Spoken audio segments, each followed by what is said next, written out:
IVM.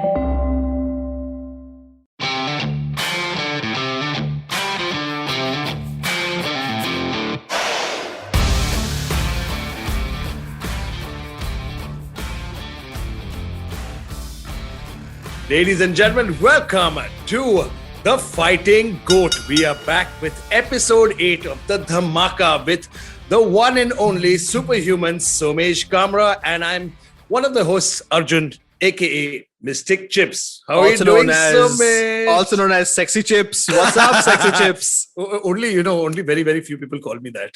I remember I think it was 15 years ago. Somebody said that once. And they said, I didn't make my mistake.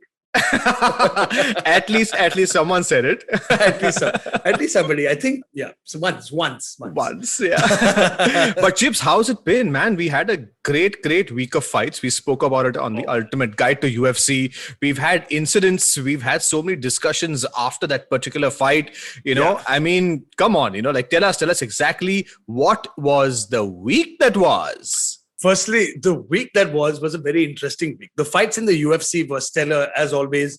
We had Robert Whittaker secure his number one position against Kelvin Gastelum. We had the legend Andre Arlovski back in action, coming away with the win. And also for everybody that who have tuned into round 3 of last week's episode, you now know that Team Chips is leading 4-0 in this department, It's not a part of our agreement, so let's not speak about that. But apart from the world of mixed martial arts, there was a lot of dhamaka in boxing as well, Somesh. Absolutely. Can you tell us a little bit about what happened with Ben Askren and Jake Paul? Well, in fact, Jake Paul, who was a former YouTuber who's kind of transitioned into the world of boxing, is currently 3-0. Which means 3 wins and 0 losses. But Chips, who all has he faced? He's faced Ben Askren. He's faced some YouTuber. Yeah, correct. 2 YouTubers. 2 YouTubers and a wrestler in boxing, and he claims to be 3-0, and he's running his mouth like any other average YouTuber out there. No, the worst is that now he's calling. Our second segment is a very interesting one where we're going to talk about the crossovers of MMA and boxing. Right. And more and more MMA fighters are getting into the sport of boxing now. Maybe they're doing it for the money, but you got to wait for round 2 for that. But when we're talking about the week that was, it was such a weird incident where the way Ben Askren got knocked out and fell. Firstly, he had come in with full dad bod. And he had come in with it was weird. We saw that fight because I've seen Ben Askren picked up 7 feet in the air by Robbie Lawler and smashed on his head and came back and to win that fight. Right. And I don't know what happened there because I don't think, Somesh, we know fighting and one punch in the right place can put your lights out. Right. It's happened to the best of the best. Right. See, no doubt that was an extremely good 1-2 out there. That cross was lethal. But at the same time, I feel these exhibition matches are pretty much losing the flavor of real fighting. When we saw Conor take on Floyd, that was probably the only. Was at least competitive. That was the only proper crossover boxing match that I've seen, which again we'll speak in round 2. But honestly, this was more of an exhibition match. I think Floyd even went to Japan to face one of the kickboxing stars, and that pretty much seemed like an exhibition match. So honestly, for me as a hardcore fight fan, it is more of a paycheck based fight and not a real fight. So very true. But, let's, now that we have settled with the sideshow that was Jake Paul and Askren, let's move on to the actual fights that took place this week, which were in the UFC. Yes. Oh, yes. And we start off with Andre Arlovski taking on Chase Hooper. Sorry, it was Chase Hooper or Chase Spencer? Sorry. Chase Sherman. Oh, I'm so sorry. I'm confusing names. There are a lot of chases. A lot of chasing being going on. But that's one thing that Chase Sherman couldn't do was Who are you chase chasing? Down. I am not chasing anybody. I just go jogging in the morning. That's it. No, so Chase Sherman had a great strategy against Andre Arlovski, and in the first round, almost finished the veteran. But there's a reason why Andre Arlovski is a veteran. He was so crafty, and he turned it around, and he put on, I wouldn't call it an amazing performance, but he did what he had to do, Somesh. Very true. In fact, Andre Arlovski was a last-minute replacement to this fight. And, it just is so funny to see a 43-year-old MMA fighter who's 43. he's been fighting since 1999. Chips. I mean, Man, that's almost 21 years, 22 years of professional fighting. And he took this fight on April 7th, which is just about 2 weeks out.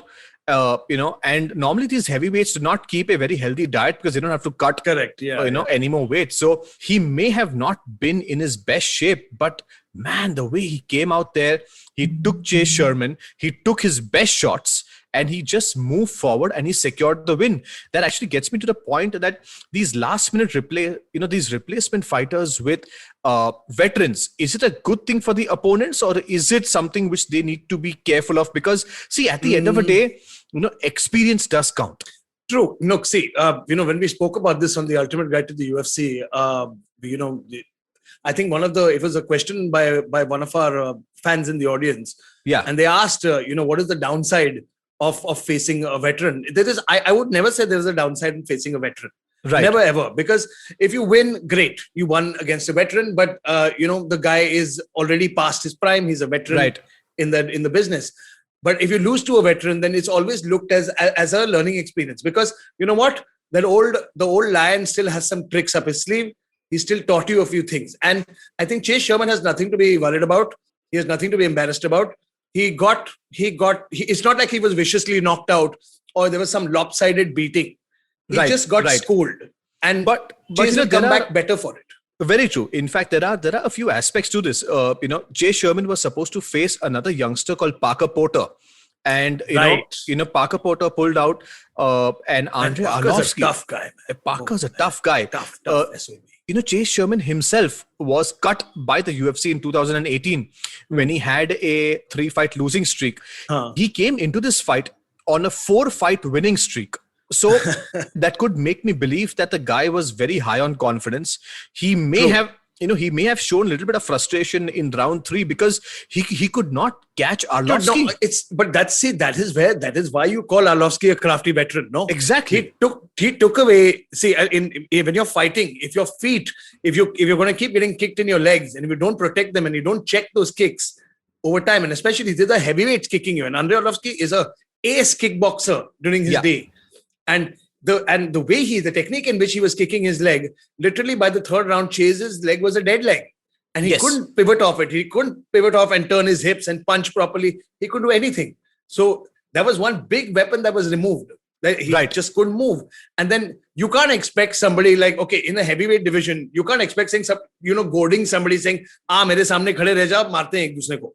Right. That's stupid. Nobody's ever going to do that. So Arlovski did what he had to do.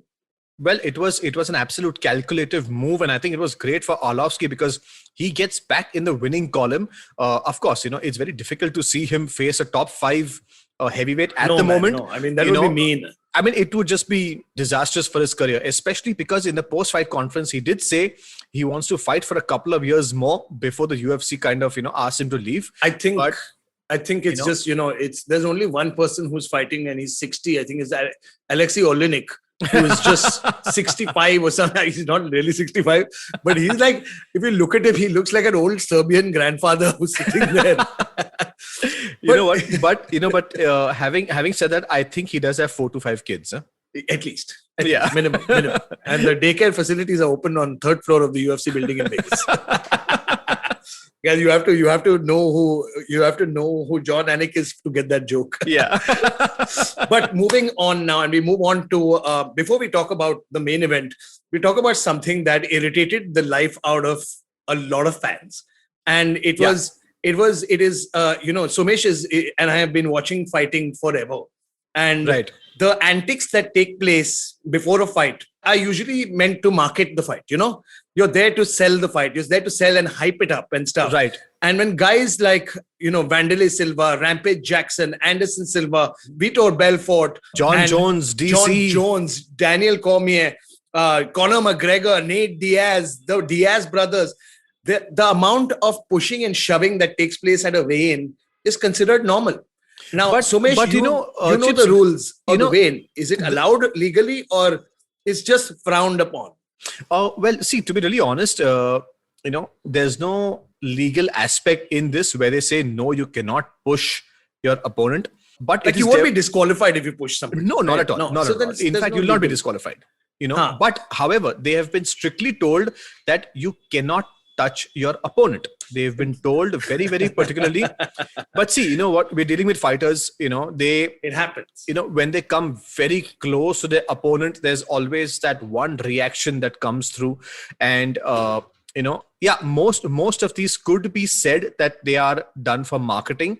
But Arjun, there are times where the fighters genuinely don't like each other. Of course, as you rightly said, someone like a Quinton Rampage Jackson or Wanderlei Silva or Chuck Liddell, Wanderlei, Chuck Liddell, Quinton Jackson, Chuck Liddell, Tito, Tito, man. Chuck was ready to slap Tito. These guys genuinely don't like each other, and if Nate Diaz, Nick Diaz, if they don't like someone, they genuinely, they're very vocal about it. They don't hide the aspect. But tell me something, Somesh. Sorry to cut you off, but it's, we were talking about this, but the fans don't know. I mean, our listeners don't know.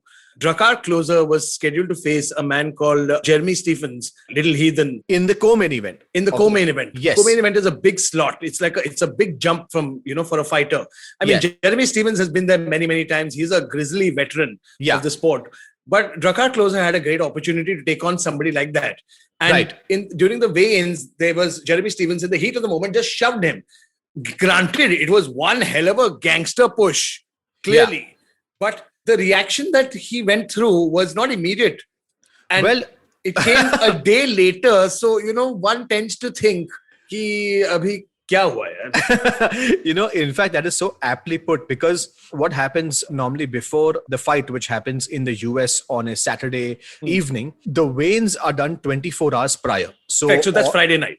Yeah. So basically Friday evening is when, all the ceremonial weigh-ins are done, and so with like the crowd and the media and the cameras and stuff. Okay. Yeah. So they come on the stage, and they kind of go on the scale and they weigh themselves.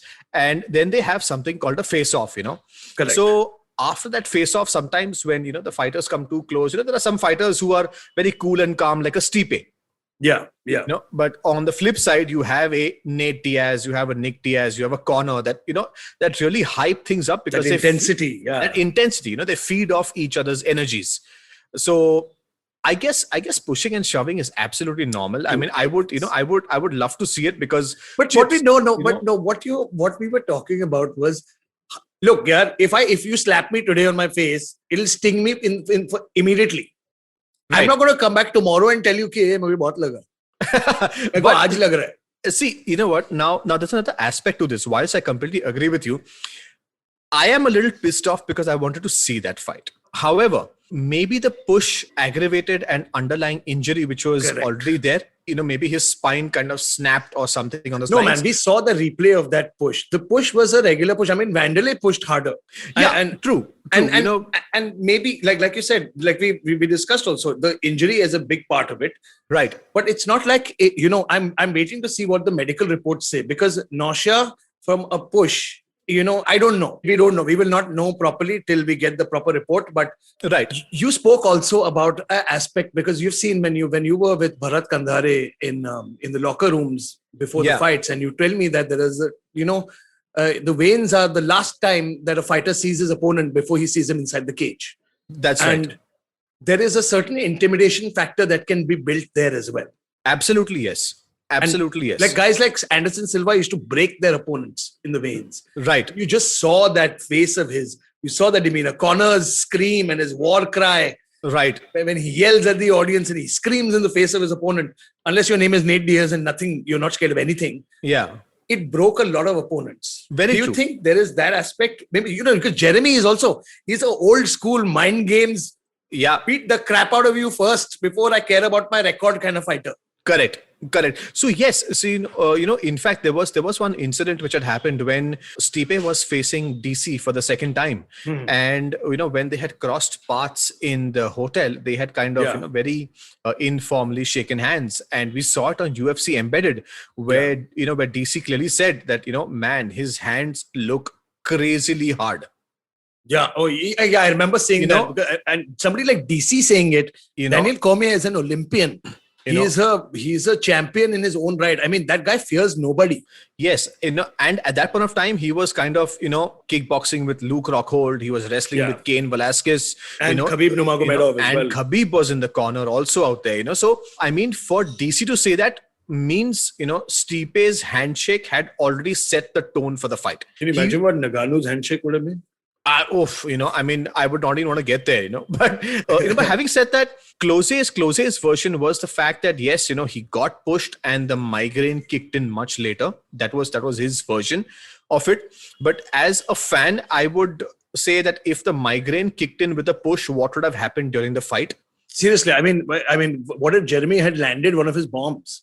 Well, Jeremy, if people do not know, Jeremy Stephens is one of the hardest hitting 145 pounders in that division. And he hits like a truck. When he hits, honestly, people really don't get up. It's very true. I mean, like in a post-fight interview, Jose Aldo, who finished Jeremy Stephens with a brutal body shot, was saying that with every one of his strikes that he was taking, and Aldo is a madman, hard-hitting badass himself. Aldo's Aldo. Aldo's Aldo. And Aldo said that with every shot, he could feel it. He could feel the damage hitting. It's like when Peter Yan punches you. Yes. Like, those are those damaging shots. Yes. You don't see it, but it just adds up. It's just that brutality of the shot. When guys it's like when Aldo leg kicked people. Initially that first one, you would just hear the sound. Second one, and then out of nowhere, the guy would be limping. Yes. And, and in fact, Aldo comes from a camp of killers where they generally spar very hard. So for Aldo to make that statement about Jeremy Stephens makes me believe Jeremy Stephens is definitely in the top 3 of the hardest punchers. I agree. In that 145, in the featherweight division. I think, but up there with Barboza, Aldo, and Jeremy Stephens. Absolutely. Those are the hardcores. In fact, I do feel at some level it could be a scare, but honestly, I'm nobody to comment. We never do that because, it's firstly the fact that anybody who steps into the ring to fight or the cage to fight is already a hero in my books. Right. But I really do feel that the old school guys depended on a lot of intimidation tactics. Vanderlei was scary. That entire stare down with him cracking his knuckles in your face. Right. Was such a scary thing to see. It was for especially like, Somesh, you keep talking about athletes and fighters. Yeah. Maybe the athletes get intimidated by the fighters. Absolutely. Maybe Absolutely. It's a possibility. You know what? There was a time when Chael Sonnen and Wanderlei Silva were doing The Ultimate Fighter.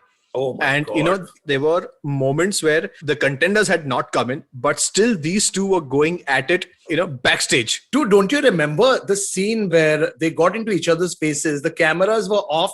I mean, the contenders were just not even in the gym. They were just crossing paths and they tackled one another. Yeah. The microphones broke and they tackled one another when it had written expressly, do not touch the coaches. Nobody can touch each other, but it just happened. And that is that mentality where they don't give a crap. Yeah. They don't give a crap about the rules.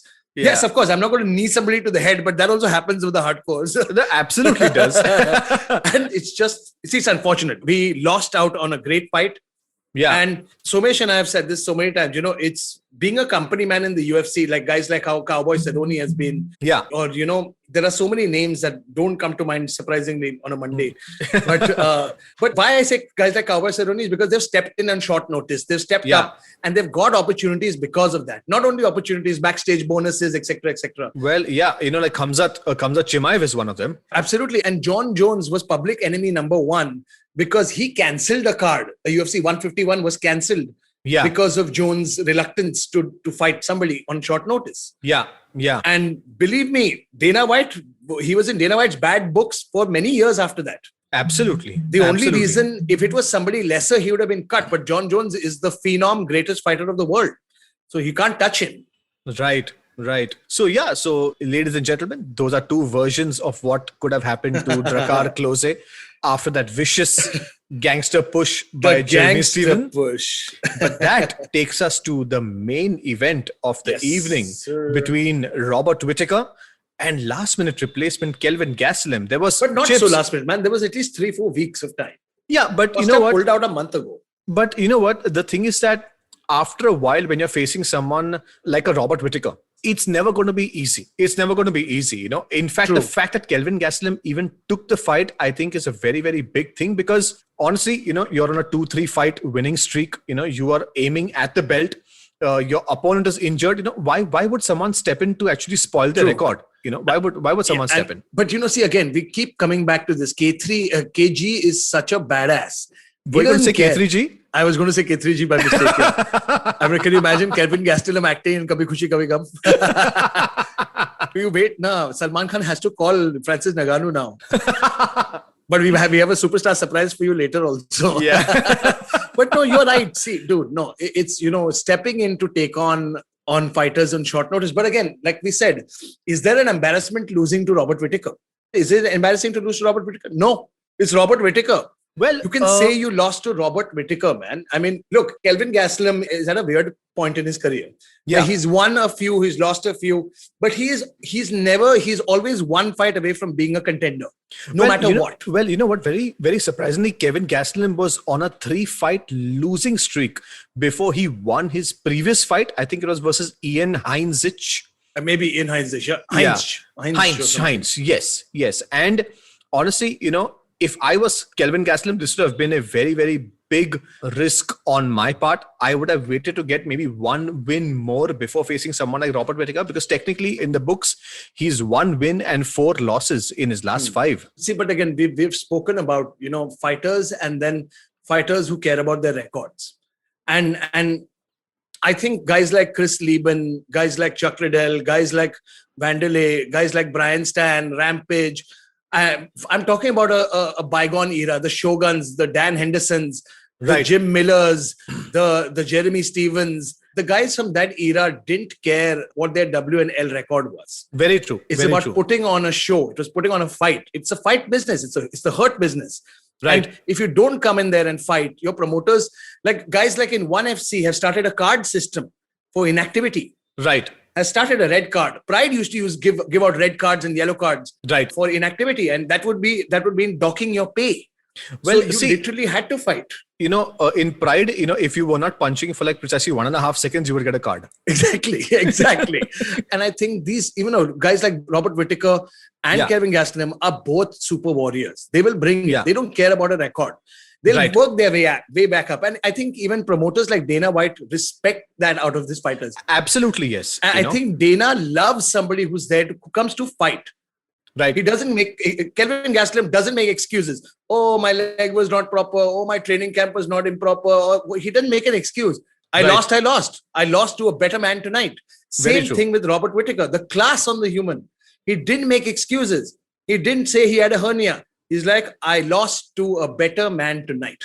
Right. And that's what it was. You know, in fact, that's so inspirational, because these guys don't make excuses. They show up. It doesn't matter. You know, like sometimes you're injured, sometimes you're not in the right frame of mind. But man, you know, Rafael Cordeiro, that camp of King's MMA, you know, where people like Mike Tyson, original Nova União and Black House. Absolutely. You know, the guy who in fact got Mike Tyson in shape for his fight versus Roy Jones Jr., the man who Francis Ngannou went to sharpen his skills. Man, what an inspirational fellow, you know. But Rafael was Junior dos Santos' boxing coach. Absolutely. Yeah, he was. And Junior in his prime was so fast and so good.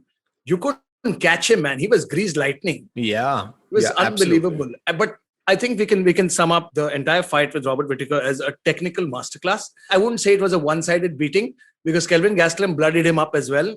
Right. And Kelvin Gastelum is always, he's somebody that you have to literally murder him to finish him. He's a gamer. He's a gamer. In fact, his last fight versus Israel Adesanya was pretty much one of the best fights that I have ever seen. You know, and I think he pushed the champ to a point when nobody's pushed the champion. Yes. I think even Jan Blachowicz didn't hurt. And Kelvin Gastelum had him rocked. Yes. He rocked. And I think nobody has pushed the champ like that. Right. And the best part is that Robert Whittaker is just 30 years old. Kelvin Gastelum is 29. these people got have a great career. These people have such a beautiful future ahead of them. I would definitely want to see the strap around Kelvin Gastelum at some point of time in his career. But yeah, so that's it from us in round one. We will see you right back after this commercial break in round two, where Mystic Chips and me, Somesh Superhuman Kamra, will be speaking exclusively about crossovers where boxing meets MMA. But that is on round two on the other side. Hello, everybody. Welcome to another great week on the IVM Podcast Network. If you're not following us on social media, please do. We're IVM Podcast on Twitter, Facebook, and Instagram. We'd like to thank our sponsors this week, thewholetruthfoods.com, PayPal, Cred, and CIAT. Thank you so much for working with us. We really appreciate it. First up this week, let me tell you about Cyrus Says. We featured popular YouTuber and actor Prajakta Kohli, who took us through her journey of content creation. We also had conversations with Vasanthi Hariprakash and Sachin Kalbag this week. Really great conversations. Do check those out. Vineet Kanabar goes solo this time on Storytellers and Storysellers as he talks about his favorite IPL ads and how brands have been making content around the cricket league. On The Habit Coach, Askren was joined by Arjun and Somesh of the Fighting G.O.A.T podcast to talk about fitness for combat sports like the mixed martial arts. On Nankari, Sadaf and Archit discussed the diet and lifestyle of athletes with the host of the Millennial Athlete, Shok Ramchandra, who is also a pro badminton player and coach. Ambarana opens the fourth season of Know Your Kanun with a list of things he has planned on the show for us, including episodes on immigration law and on career prospects for law students. The IPL season's on and we've definitely got you covered. Tune into the Edges and Sledges podcast if you're looking for English, and if you're looking to listen to something in Hindi, definitely check out Khel Neeti. Both are great shows with great takes. And with that, let me get you back to your show. Welcome back to The Fighting G.O.A.T. Man, I can never tire of saying The Fighting G.O.A.T. This is Arjun, aka Mystic Chipalkatti, with my buddy, Superhuman Somesh Kamra, as we bring to you round two, where we want to talk about some of the stuff that we spoke about in round one. We spoke about Ben Askren, a former MMA fighter, a highly decorated collegiate wrestler, NCAA two-time champion, went up. Okay, he agreed. Why he agreed is a different mystery altogether, but that's what we are here to talk about. About Somesh, we talk about so many fighters. You know, boxing versus MMA has been a debate for the ages. The first time a boxer came into MMA was to prove that boxing had better striking, had everything. Nobody is debating the fact that boxers aren't better strikers. They are. But MMA is a very rounded sport. You have to worry about the kicks, you have to worry about the wrestling, the grappling, the jiu-jitsu, everything. So when the first time a boxer came to MMA was James Toney, who took on the uber veteran, and I would call him the grandfather of the UFC, Randy the Natural Couture. Oh man, and that was so hyped. That was so hyped. In fact, when was it, man? This is what, 2010, 2009, maybe. Time? I think it was 2009 or 2010 in that era. Easily been about 12 years now. 12 Easily. years, 10, 11 years. Yeah. Easily. You know, the first time when a boxer had transitioned into MMA was, as Mr. Chips rightly said, was when Tony crossed over and he faced Randy Couture. And was that for the belt? No, this is not for a belt. This was an exhibition. Oh, nice. Yeah. So that's what happened. And I just felt Tony was schooled in that one. Yeah, dude. That's the thing. Tony was like, I'm going to catch him coming in. And Randy, at 45 years of age, leapt across, grabbed his toe, took him down, and arm choked him, basically. Yeah. And it was so effortlessly done. And then to add insult to injury, in front of Tony, Extreme Couture, the Extreme Couture coaches come out and they put the black belt around Randy Couture's neck, saying, "You earned it, buddy." I mean, come on. It was funny, but that led to an entire series. You know, that taught a lot of boxers that obviously you can't come to MMA because you're going to get schooled. Right. But the same thing happened when MMA fighters went over and crossed over to the other side, like when Conor McGregor took on Floyd Mayweather. Right. In fact, after that beautiful exhibition between James Toney and Randy Couture, there was obviously a lot of boxers who came into MMA, but they adapted to the sport.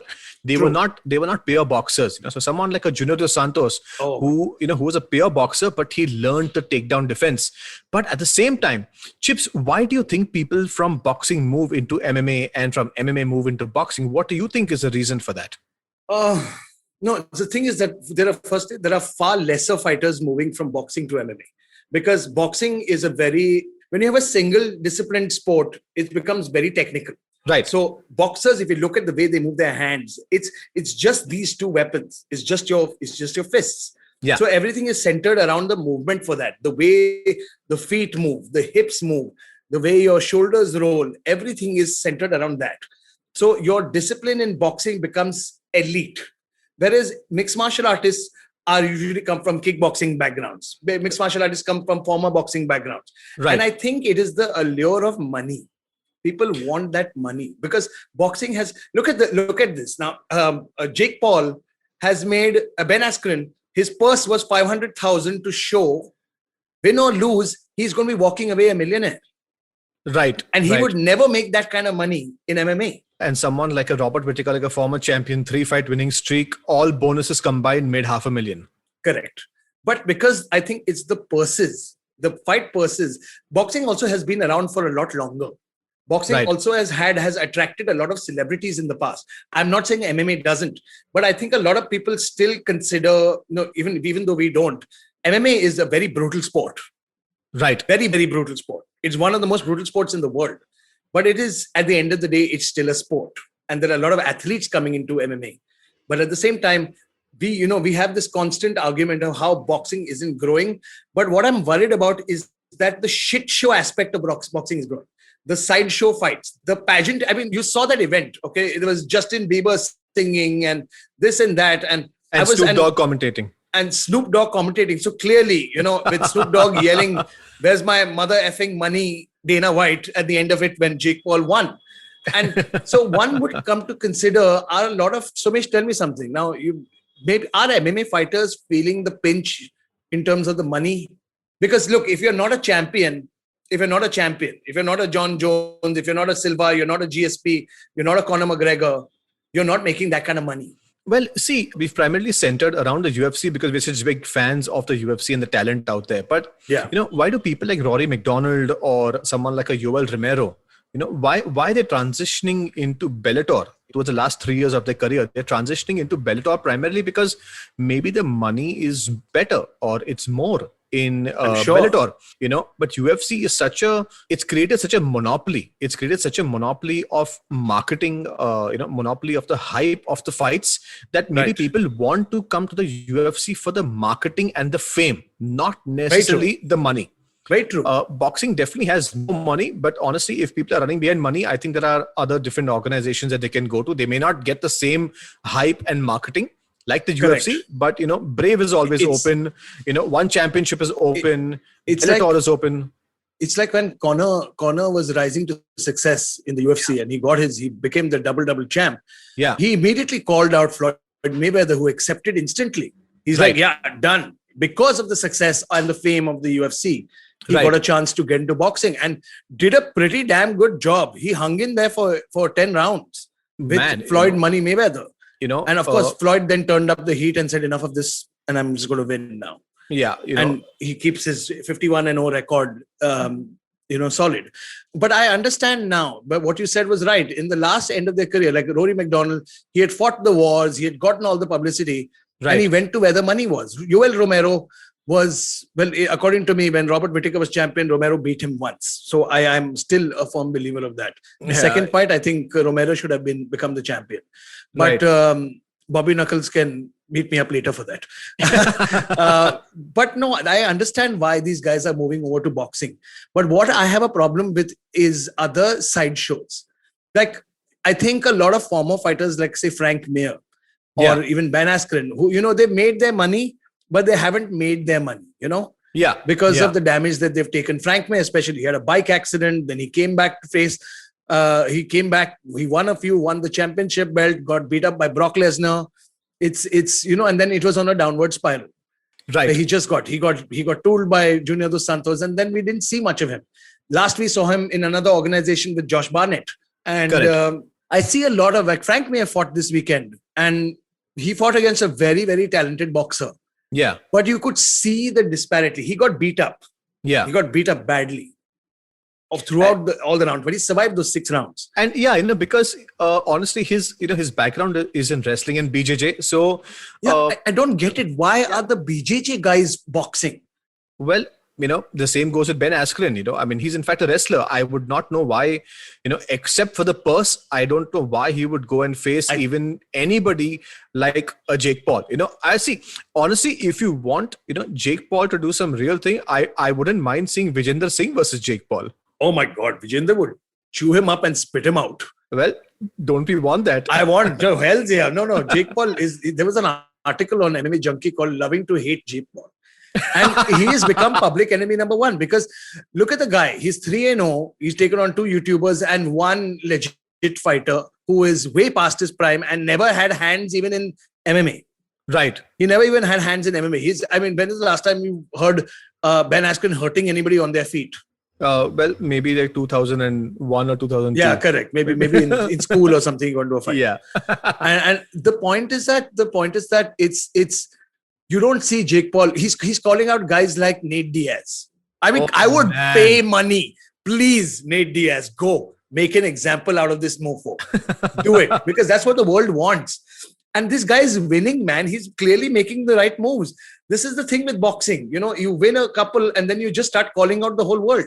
He's calling out Conor McGregor. Not that I'm saying that Conor McGregor is going to look at Jake Paul and say, who? Yeah. Say, who? Who are you again? Who? And he's going to do that. But I'm getting annoyed by the fact is that if you want to be a legitimate boxer, go call out a boxer. Yeah. Go call out a professional boxer. I absolutely you have the balls to do that. that? Do that.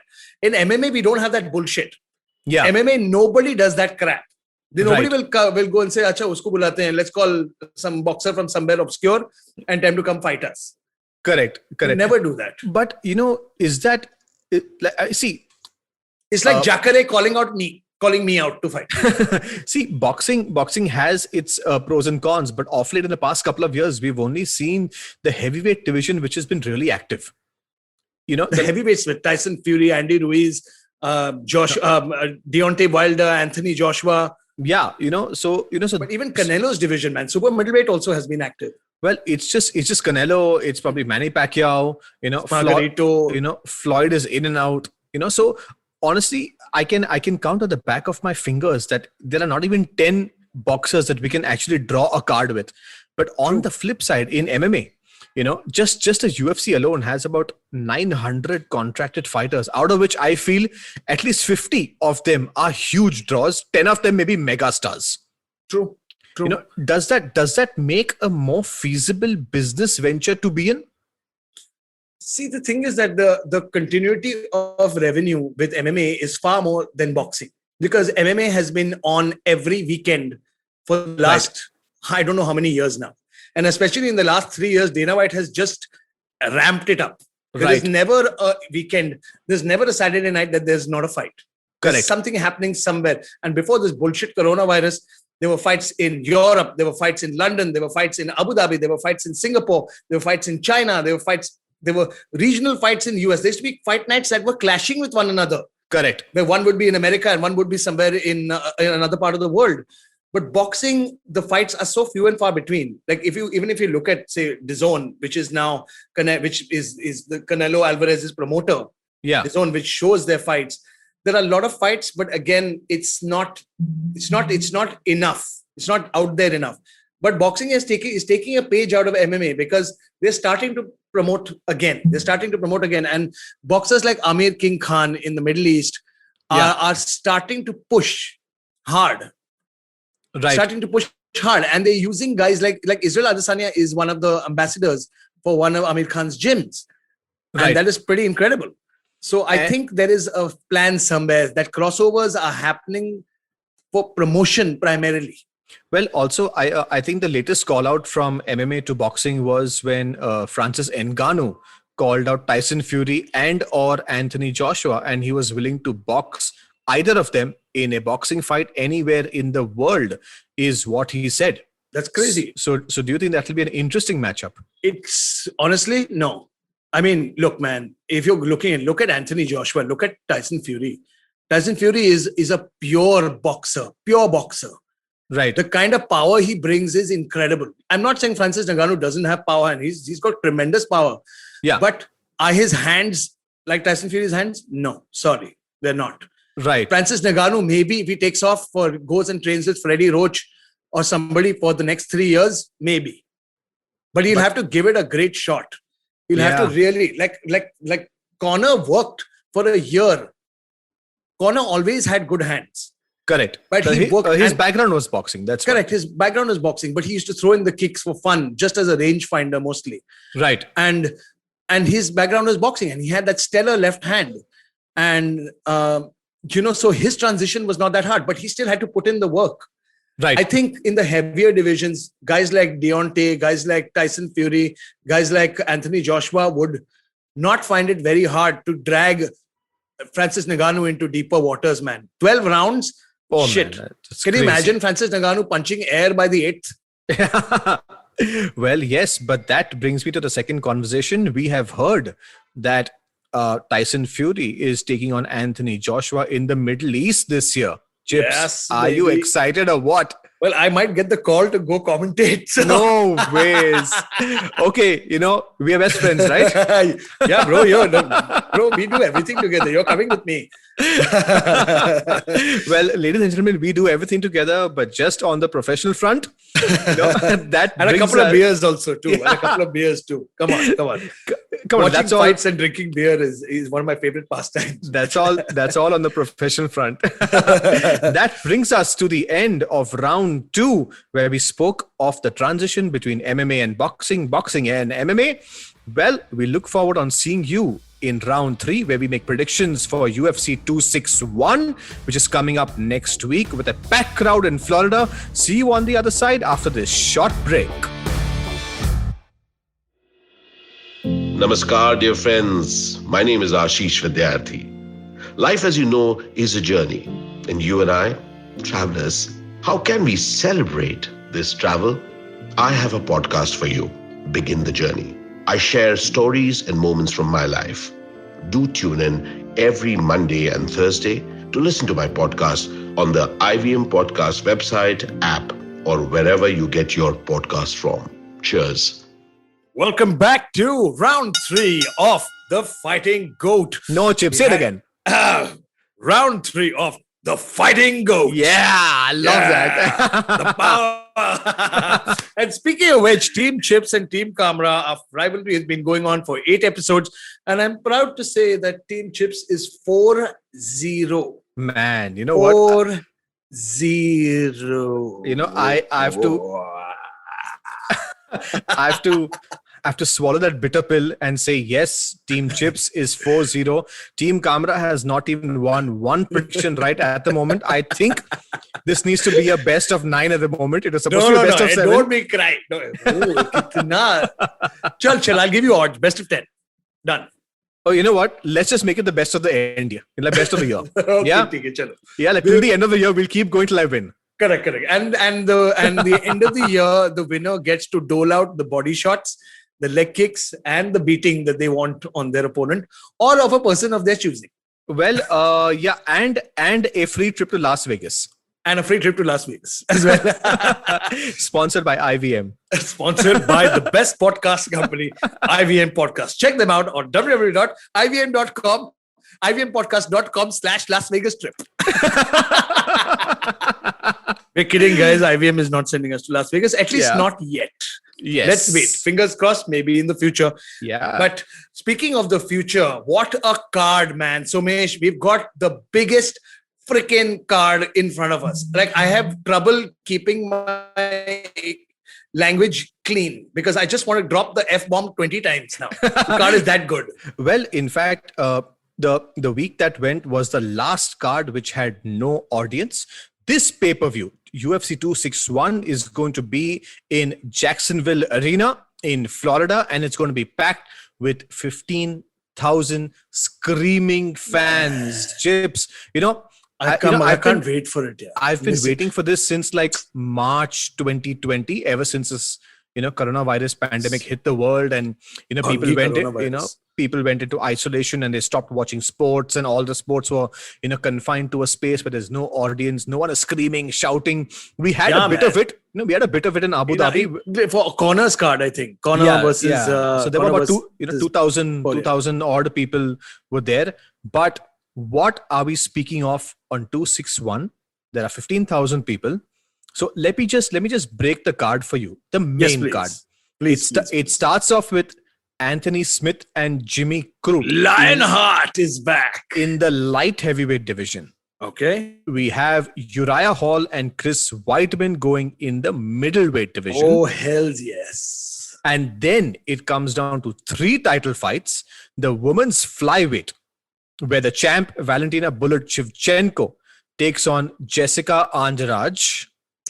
We have going mad. The co-main event is the women's strawweight, where the champion Wiley Zang is taking on Rose Thug Namajunas. And the main event is the grudge match between the champ Kamaru Usman and Jorge Masvidal. Man, what a freaking card!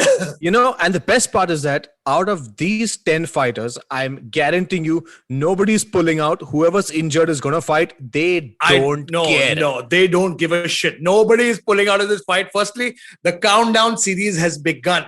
The UFC hype machine has begun. The fighters have started arriving now in Florida. Their tests are done. Their vaccinations are done. They're getting ready. I am so tempted. This is going to be one fucking unbelievable card. I said it. I don't give a shit. But the point is that it's just, if you're a fight fan and if you don't feel like screaming expletives at your TV or smashing the TV or I don't know what, when you see a fight card like this, I have never seen a fight card like this. It's beautiful. So, ladies and gentlemen, let me tell you, the main event, which is Usman versus Masvidal, had happened once in the past. Yes. Where on a short notice, right? On a 6-day notice, when Jorge Masvidal stepped in, the fight was in Fight Island, Abu Dhabi, and obviously Kamaru Usman beat him very, very convincingly. And post-fight, please, if you can call stomping somebody's feet for 28 minutes is convincing. But Masvidal clearly said if he has a full camp, he's going to smash Usman's face. Let's find out. You know what? There's going to be no title, no prediction, nothing. We're going to go for all the 5 fights. We're predicting all of it. We're going to predict all of them. But let's start from the bottom. Let's start with Crute versus Lionheart. So light heavyweight, Anthony Smith versus Jimmy Crute. Chips, your pick? Anthony Smith has made a resurgence recently. He's won his last fight. He won by submission. I think he's got a great chance at doing this again. I'm going to go with Jimmy Crute for the upset. Ooh, very interesting, because after praising Lionheart for like 16 minutes, you go for the opponent. I'm going to choose Lionheart Smith for this one. Absolutely. So it's Lionheart Smith for Team Kamra and Jimmy Crute from Australia. Yes, sir. He's Chips. You know what camp he's with. Oh, man. He's with the right people. I'm telling you, Mr. Kamra. Guys, you're listening. Remember, 4-0. 4-0. Well, that is Arjun's age at the moment. 4-0. We're gonna move on to the middleweight fight between Uriah Hall and Chris Weidman. Now you know that I'm never going to side with Chris Weidman, right? Oh man, you know what? The former champion. Come on, the former middleweight champ. The former middleweight champion, the man who dethroned the Spider Anderson Silva himself. Fluke, albeit. Yeah. I'm never. No, yeah, I can't. It's just physically done. No, Uriah Hall is Anderson's boy, and I saw them get emotional. And he said, "मैं बदला लूंगा," and I knew he's going to do it. And Uriah Hall, by a stoppage, by flying knee to the head. Very, very vicious. Very, very vicious at the moment. So, Team Chips is going for Uriah Hall. Team Kamra, however, is going for the New York native Chris Weidman. It's a mistake, Mr. Kamra. It's a mistake. But anyway, it's more of a mistake. It's a mistake, but it's a mistake nevertheless. All right, Team Kamra is going with the All-American Chris Weidman, and I will go with Anderson 2.0. That is Uriah Hall. That's a brilliant prediction. Let's get on to the title fights. The first one, women's flyweight, Valentina Shivchenko and Jessica Andrade. Andrade was someone who slammed Thug Rose Namajunas and stole the belt from her. Yeah, these two title fights in the women's divisions all these contenders are so familiar with one another. They're so familiar that they can actually move up and down. It's a matter of a couple of pounds. They can actually just go up and down and take on one another if they want to. Well, Chips, in fact, that gets me to the point. Would you ever imagine Wiley Zang versus Valentina Shivchenko? Oh my God, yes. If I'm telling you, so based on our predictions, if both the champions retain, that's the next fight I would be looking at. I'd be looking at a super fight between Zhang Wiley and with the drama that has unfolded between Zhang and Rose, Rose said some pretty not nice things, to be honest. Yeah. And she tried to backtrack and cover up her steps, but it's too late. Twitter has a habit of screenshotting and sharing everything that you do. You would know that best, right? Oh, I know who did it to me as well, but that's a story for another day. But the point is that those the rivalries, man, and the rivalries that we're seeing between these women, especially Zhang Wiley. Zhang Wiley will be out for blood. I know she's going to be out for blood.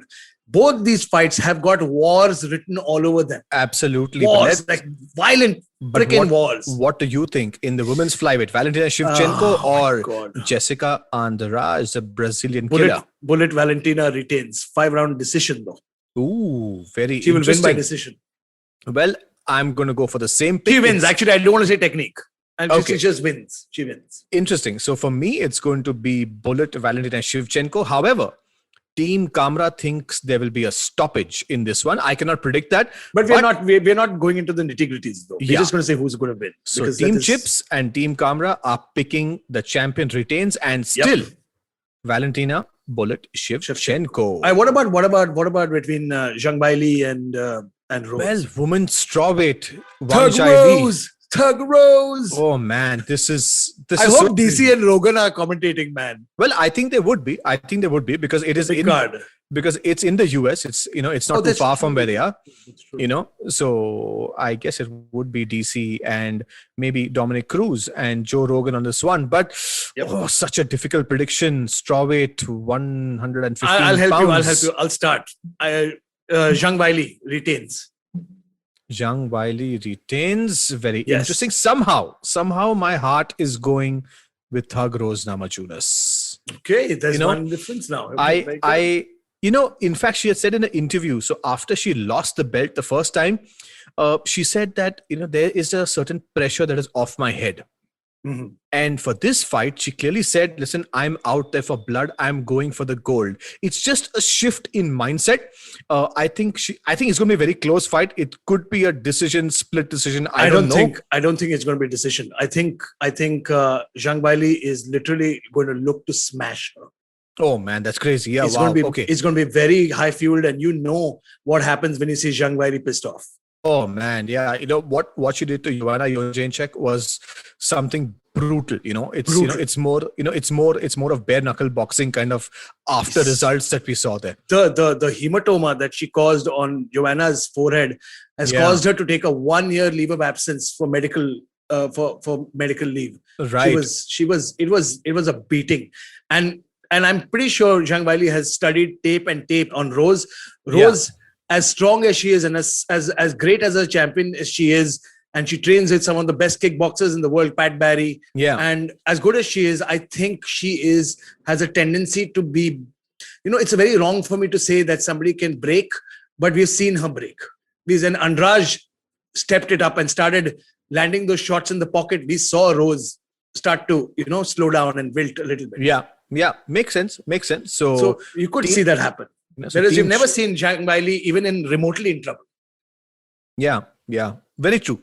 However, my gut feeling is saying Rose. So it's Team Chips that goes for the champion Wiley Zang.